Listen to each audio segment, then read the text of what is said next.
हमारे व्यस्त जीवन में ईश्वर की आवाज।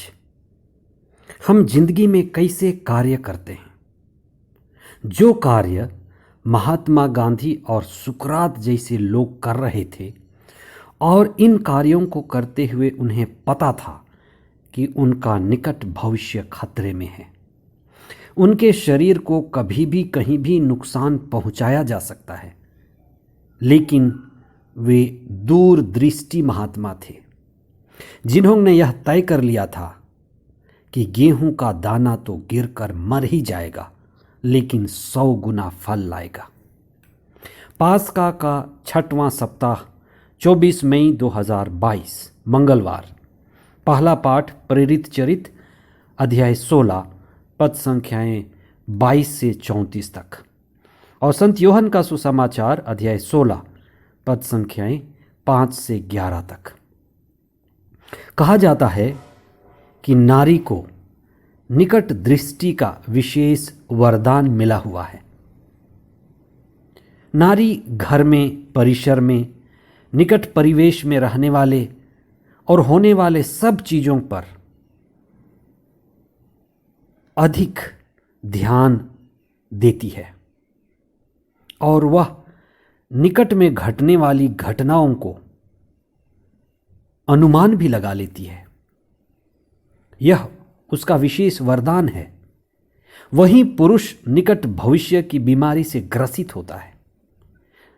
निकट की चीजें उसे नहीं दिखती। घर की चीजें, घर की आसपास की चीजें बहुत बार उससे नहीं दिखती और कुछ चीजें उसे नहीं मिलती। नारी को उसकी मदद करनी पड़ती है। बहुत बार पुरुष दूर दराज की बातें करता है, परदेशों की बातें करता है और अधिक दूरदृष्टि रखता है। जीवन में दूरदृष्टि का और निकट दृष्टि का दोनों का समन्वय और संतुलन चाहिए। दोनों ही जीवन के लिए अति आवश्यक है। वर्तमान में रहकर, वर्तमान में जीकर, वर्तमान को सही ढंग से संतुलित कर ही हम भविष्य के लिए अच्छी नींव रख सकते हैं। आज आप इस विषय पर विशेष चिंतन करें कि मैं भविष्य के प्रति कितना चेतनशील और जागृत हूं। मैंने अपनी मुक्ति के लिए, अपनी मृत्यु के लिए और आत्मा के प्रति कितनी तैयारी की है। हो सकता है, ईश्वर ही जाने, अगर मुझे कुछ घंटों बाद इस संसार को अलविदा कहना पड़े तो मेरी क्या स्थिति होगी। साधारण लोगों में और असाधारण लोगों में, महात्माओं में एक बात बड़ी स्पष्ट होती है। असाधारण लोग जैसे महात्मा लोग अपनी मृत्यु को मृत्यु के आने से पहले ही देख लेते हैं। महात्मागण, असाधारण लोग मृत्यु को मृत्यु के आने से पहले ही देख लेते हैं और उनकी तैयारी करते हैं और समय आने पर चुनौतियों के साथ डटकर सामना करते हैं। हमें इस बात पर चिंतन करना है कि संसार ने कई महान लोगों को देखा है। जो कार्य महात्मा गांधी कर रहे थे, जो कार्य सुकरात कर रहे थे और जैसा प्रभाव उनके कार्य से हो रहा था, तो इनसे उन महात्माओं को पता तो चल ही चुका था कि निकट भविष्य में उनको खतरा है। उनके शरीर को नुकसान पहुंचाया जा सकता है, लेकिन वे डरने वाले नहीं थे। वे दूरदृष्टि महात्मा थे जिन्होंने यह तय कर लिया था कि जो भी होगा अच्छा होगा। नतीजा चाहे जो भी हो, गेहूं का दाना जब गिरता है तो मरता जरूर है, लेकिन 100 गुना फल लाता है। इसका परिणाम है आज का हमारा आजाद भारत। आज के सुसमाचार में ईसा स्पष्ट शब्दों में कहते हैं कि मुझे अब जाना है, मेरा समय हो गया, मेरा काल निकल गया और जाते ही तुम्हें पवित्र आत्मा मिलेगा। मेरे जाने से तुम्हारी भलाई है, क्योंकि मैं जब चला जाऊंगा तो पवित्र आत्मा आएगा और तुम्हें अपने अधीन कर लेगा। कई लोग कई बार पूरी जिंदगी इसलिए रोते धोते रहते हैं कि उनका प्रियजन उनसे छिन गया, उनकी जीवन में सड़क हादसा हो गया, व्यापार में बड़ा घाटा हो गया, आदि आदि आदि। लेकिन जो ईश्वर में विश्वास करता है, पवित्र आत्मा के कार्य में विश्वास करता है, वह जानता है कि प्रभु जो करता है अच्छा करता है। बुरा भी हो गया हो, प्रभु अच्छा करेगा। प्रभु मुझे वही देगा, मेरे परिवार को वही देगा, मेरा परिणाम वही देगा जो मुझे वास्तव में चाहिए, जो मैं सोचता हूं, जो मैं अनुमान लगाता हूं। मेरा दिमाग छोटा है, लेकिन ईश्वर मुझे वही देगा जो मुझे चाहिए। प्रभु मुझसे वह सब ले लेगा जो मेरे लिए ठीक नहीं है, मैं शायद समझ नहीं पा रहा हूं। चाकू से खेलते हुए बच्चे से आप चाकू छीन लीजिए तो वह रो पड़ेगा। उसे पता नहीं कि उसका क्या बुरा नतीजा हो सकता है। चाकू से उसका लगाव हो गया है। चाकू की चमक, चाकू की धार, लोगों को चाकू से काम करते हुए देखते हुए वह चाहता है कि वह भी उसे रखे।